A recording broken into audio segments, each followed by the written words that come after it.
Hi, I'm Max Keiser. This is the Keiser Report. Yeah, now I know why Jamie Dimon doesn't come on the show. Yeah, Stacy? Max, the first headline might have something to do with it.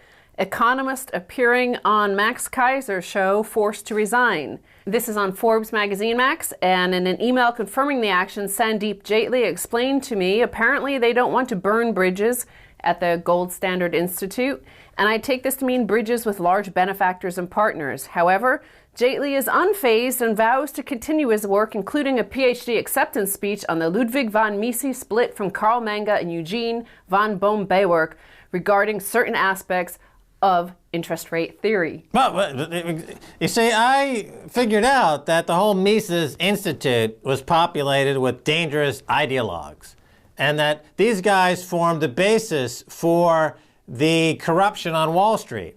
For the financial terrorism on Wall Street, they refer to the Mises Institute as their ideological framework. That's why they're dangerous ideologues. Now, when we have a guest on the show just talking about it in general terms, he's fired. Now, where do you see that? Saudi Arabia, Iraq, Afghanistan. I mean, you see this in totalitarian regimes. Of course, I knew this was the case. That's why we're coming after the Mises. Well, as Forbes says, I like Sandeep because he challenges orthodoxy in a thoughtful way. Aside from the illuminating monetary debate sparked by Jaitley as a guest on the Keiser Report, the forced resignation of an economist is both interesting and disturbing. Well, look, they're fake libertarians out there in the U.S. People who call themselves libertarian are not. They're fake. They're fake Austrian school adherents. And the whole Ayn Rand school is bogus, and from here to Sunday. All those guys are the fake ideologues that are fueling the basis of the Jamie Dimons, the Alan Greenspans, the Lloyd Blankfein, the terrorism. So let's move on to this next headline, Max. Group Occupy protester accused of bank robbery for holding "You're being robbed" sign. An Occupy Easton protester faces an attempted bank robbery charge following an arrest at an organized event at a bank, during which the occupier was holding a sign that reportedly read, "You're being robbed."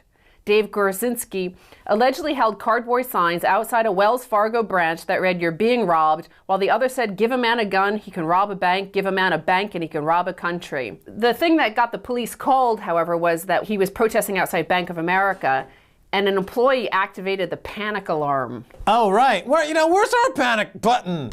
Where's our panic alarm?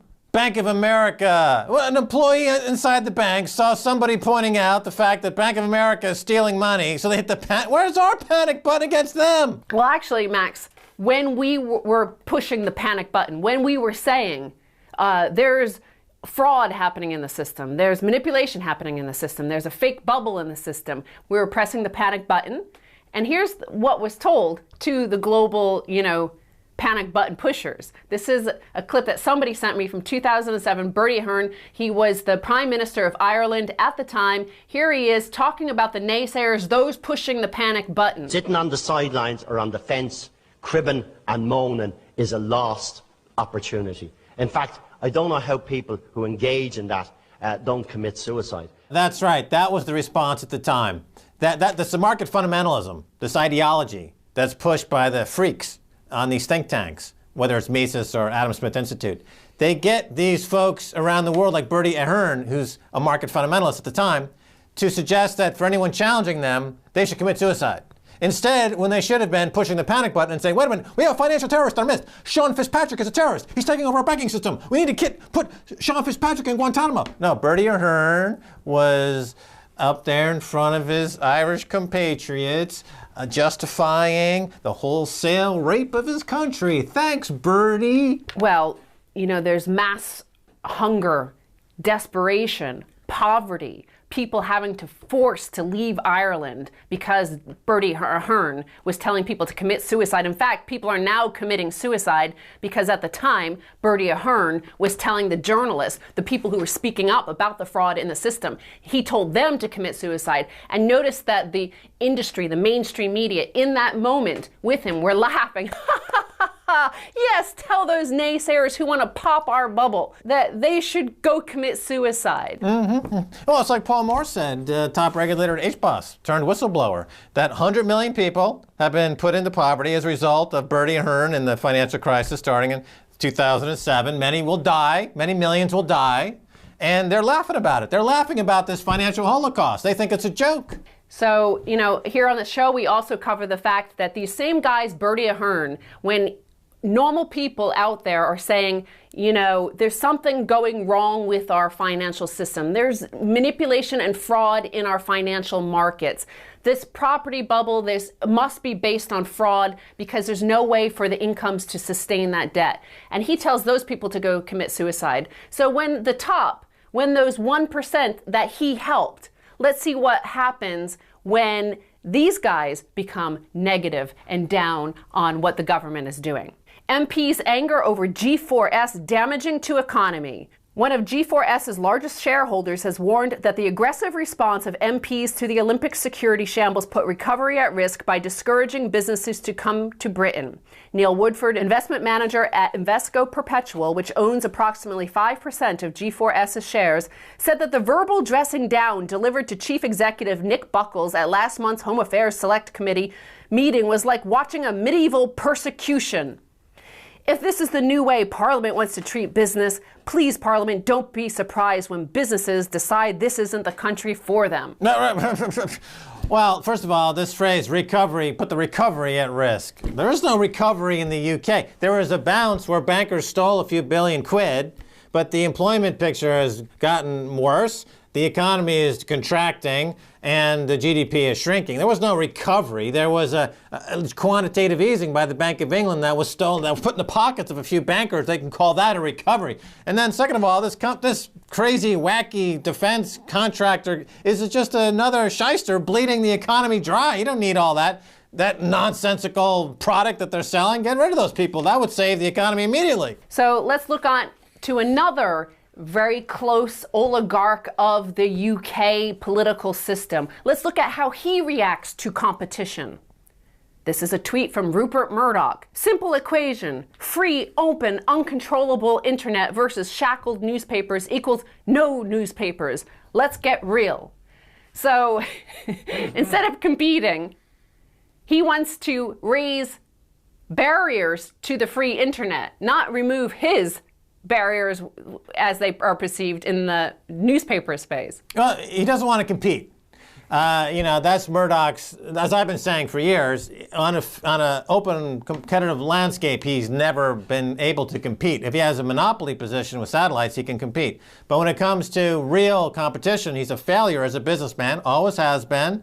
And here he's castigating the internet because it's providing competition to his model of doing business, which is out of business. Does he want what? He wants the government basically to give him protection. If he's a buggy whip manufacturer, he wants Cameron to give him protection as a buggy whip manufacturer. His model of doing business went out of date. Rupert is an octogenarian porn vendor. And he's going the same way as porn is going. The internet got rid of, the porn market in LA, and it's getting rid of Murdoch for the same reason. You can get the same stuff online for free. So just step off stage and leave us alone, you old bat. So here's government again in this next story intervening into the markets, creating chaos through choosing favorites. And on top of this, you have an election happening in America. So, of course, all sorts of political parties are putting out platforms that are either stupid or are a hoax. Here in the U.S. right now, farmers are king during an election season, the heartland of America. Feds may waive ethanol mandate. Livestock farmers in Indiana and across the nation are calling on the federal government to lift a mandate on the production of corn-based ethanol that they say is squeezing drought-devastated corn supplies and pushing up the cost of livestock feed. Some farmers fear the government's decision to promote alternative fuels by mandating the production of 13.2 billion gallons of corn-based ethanol this year is pushing the price even higher and could make feed scarce. Danville pork farmer David Harden says, quote, a waiver would at least let the market determine who is going to buy the corn and at what price. Look, America never graduated from the circus sideshow when it comes to politics. The geeks and the freaks that are like a Mitt Romney who will promise anything the city slicker, comes into the hayseed town and offers all kinds of things to the people, you know, and they never figured this out. These Midwestern people always vote for this idiot from the city every time. It's a guaranteed winner. You can't go lose, you know. You can't lose by betting against the naivete of these Midwesterns. It works every time. Well, they're not naive, because these guys are saying, let the market decide what the price should be. The government is introducing a mandate and saying this is what it is. So on the other side, when the government intervenes, Max, and provides, they're favoring somebody. So let's look at who they're favoring with this, because there are some in the Midwest who are very happy with this. Tipton corn farmer Alan Baird, he called the mandate one of the most significant things that has ever happened in his career, because it helped his industry to overcome low corn prices, which were below $2 a bushel in parts of 2005. Corn now sells for about $8 a bushel. Baird sells thousands of bushels of corn, he says, about 30% of his production, to ethanol plants for fuel production. But, you know, the article points out, Max, the food prices are rising because of this. The corn is being diverted according to a mandate to provide renewable energy. In the meantime, it's creating winners and losers. The guys who are raising beef cattle are losing because they have to pay a lot more. They're having to compete with the corn ethanol guys who are receiving huge subsidies to make the ethanol. So they're creating winners or losers. In the meantime, the globe loses with the high food prices. Well, the globe has been losing for decades because the American corn industry has received government subsidies for decades. As a result, corn and corn syrup is 60% of all processed food, and you have 30% of Americans obese. As a result, healthcare skyrockets due to the subsidization of the corn industry. It's been going on for decades, and just because the ethanol is just a new variation on, because they can't compete. Again, if you're Murdoch or a farmer or you're putting out content, you know, try to compete once in America instead of always relying on monopolies, the military, and mayhem. All right, Stacey Herbert, thanks so much for being on the Keiser Report. Thank you, Max. Don't go away. Much more coming away. Stay right there.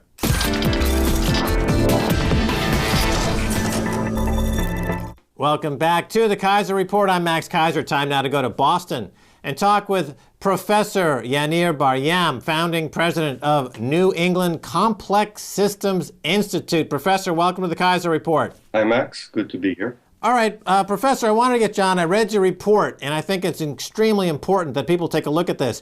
Your report, The Food Crises, a quantitative model of food prices, including speculators and ethanol conversion. You looked at various possible causes for food price rises. Tell us what factors you eliminated as the cause of rises. Which did your models conclude were the cause? In general,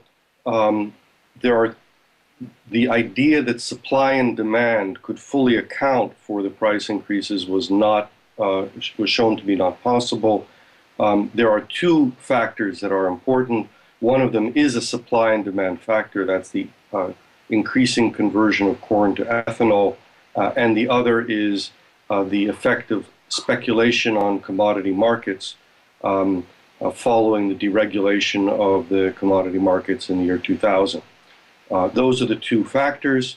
The corn to ethanol conversion has given rise to a rapid but smooth increase in prices starting in about 2006.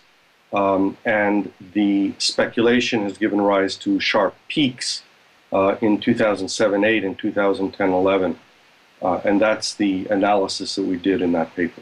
All right, so Professor, you talk about the deregulation of the year 2000. So you are referring, I would take it, to the Commodity Futures Modernization Act. This act, of course, which came at the very tail end of the Clinton administration, essentially legalized portions of the financial transactionalized economy that previously had been classified as pure gambling. Now, you also mentioned the word supply and demand there. And typically, supply and demand are drivers in any economy. They have buyers and sellers, and they meet in the market, and a price is mutually accepted. But we're entering post-2000, but really building for a couple of decades here, an economy that's really more systems-oriented and requires the kind of work that you do in systems analysis and complex systems analysis to understand what's going on. Because as you describe food prices, you're talking about multiple layers of of complexity, of derivatives, of betting that's going on, the financialization, the transactionalization. And at the end of the day, the market itself is become something very, very different over the past 20 years than what it was up until that time, correct? The suggestion that the science that we're doing might be helpful in understanding markets, I can surely accept. There are two ways that the science of complex systems acts, however, or can act. One is through perhaps direct intervention when things are not working the way they should. That's akin to traditional government interventions, price controls, and so on, that may be important under some circumstances, and informing them with a scientific analysis that can quantify the impacts of policy choices would improve, of course, the nature of those policy choices. But there is another approach which is equally important, at least, and that is by understanding the functioning of markets themselves, one realizes that effective market functioning depends upon structures that are in place for those markets to function within. So regulations are not actually antithetic to market function. They are actually essential for market function. Now, you mentioned the issue of the deregulation, and you also mentioned the issue of derivatives and so on. Today, we are at a time where the concepts of deregulation have been prominent and have affected policy decisions of both parties and have led to deregulation that has undermined the very structure of the markets themselves. So after during the period of the Depression, after the crash in '29, but for other reasons as well, regulations were implemented that were frameworks in which the market functioned. Banking frameworks, market frameworks, both for commodity markets and for stock markets. And those regulations served the economy well, and in their effective stabilization of the otherwise free market system, they provided for a time of tremendous growth. So by recognizing that those regulations, those or other types of regulations that are creating a framework, like the structure of a building in which activities can take place, that they actually enable a free market to function well, we can marry the two approaches of the free market and the regulatory side and realize that they're really not contradictory at all.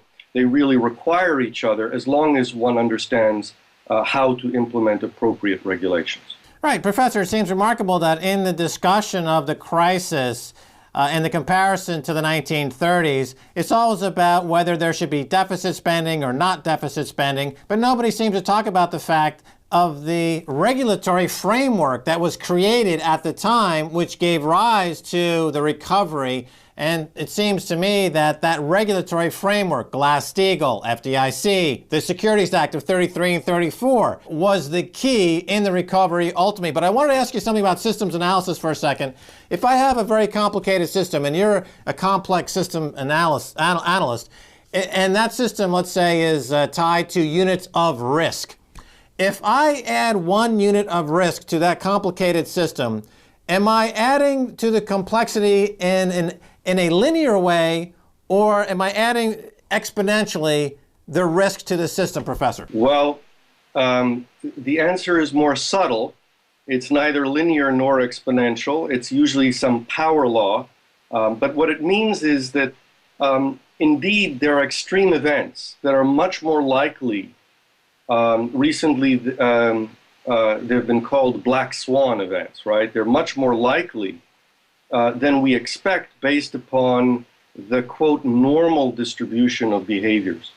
And complex systems are generally characterized by having a much higher probability of extreme events. These are collective actions, panics, and bubbles, and things that involve many people or many actors doing the same thing. Okay, let me jump in here for a second. Don't mean to interrupt, but the reason I bring it up, 2008, the system around the world financially seized up. principally because of the inability for various counterparties to make good on their bets in the derivatives market. As a response, the central banks came in and effectively added more liquidity, more fiat money, more systems complexity with TARP and other funds, other debt facilities, more layers of debt, more layers of complexity. So the question is the system now, 5 years later, more fragile and prone to systemic collapse than it was in 2008? Or is it less fragile, or is it the same? What we have is a system that used to be able to stand as a building because it had all of the beams and structures in place. During the deregulation, which is not that long ago, I mean, the banking deregulation happened at the same time as the commodity market deregulation, and the stock market deregulation happened in July of 2007, only months before the market collapsed. So all of these major actions of deregulation are all very recent. What we've done is we've taken out the support structures of the economic activity, of the market activity.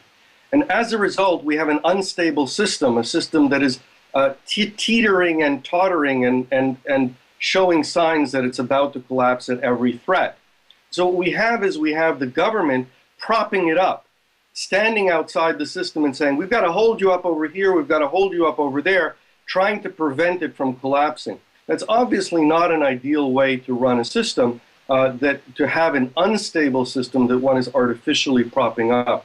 And really that's what's happening, more than that the government is adding layers of complexity. Though the idea that it's adding complexity is not unreasonable because, of course, by adding these various external structures, one is overall increasing the structural complexity of the system in a way that's not functionally effective. Right, and by government, we are referring to the folks in Washington that are beholden to these same bankers. Now, talking about the price of food, because this is obviously a big issue, there's a ratio out there that people quote saying that when a budget of a family gets to 40% needed to cover their food costs, as was the case in Egypt, it's a recipe for revolution. Okay, that's obviously a very broad formula. But is there a connection between this, the amount of money spent per month on food, and the population staging a revolt of some kind, Professor?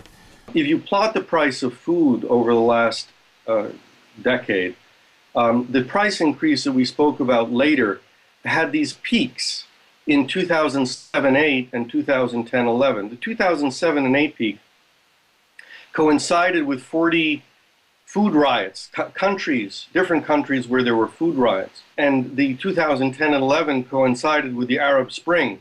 The conditions of political circumstance and economic conditions of the countries that have been involved in revolutions recently have been around for decades.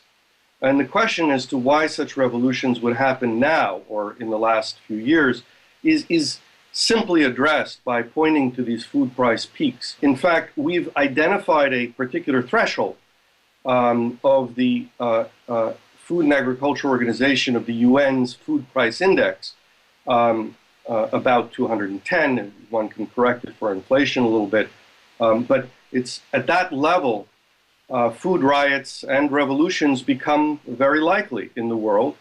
And indeed, I'm sure that you're aware, and you've spoken about on your show, the impact of the drought that's happening now. And even though prices went down the first 6 months of this year, as a result of the drought, the prices have shot up again. And that's pushed us above the level of our threshold, or in the range at which we begin to be worried about social unrest, food riots, and revolutions. And our projections, based upon the mathematical model that we've developed for food prices, are that the prices are going to continue to increase. A lot of it is due to commodity speculation rather than due to the drought itself. But either way, the food prices are going to increase, and that's going to put us even higher than the previous two peaks, in a danger zone, surely, of widespread revolution. And our projections are that this isn't going to take much time, a few weeks to a few months, is all that it'll take to be over the threshold. And then the question becomes, on the response side, how do countries buffer their citizens, the poor, from the stress of the food prices? What happens everywhere in the world will now depend upon how we react. There are big policy options, which, if you would like, I can tell you about. But there are also, of course, country-based options in terms of the interventions that a country takes to protect its populace from the food price increases. All right, Professor Yaneer Bar-Yam, founding president of New England Complex Systems Institute. We're out of time, but thanks so much for being on the Keiser Report. A pleasure. Thank you, Max. Okay, and that's going to do it for this edition of the Keiser Report with me, Max Keiser, and Stacy Herbert. And I want to thank my guest, Professor Bar-Yam, Yaneer Bar-Yam, founding president of the New England Complex Systems Institute. If you want to send me an email, please do so at keiserreport@rttv.ru. Until next time, Max Keiser saying bye, y'all.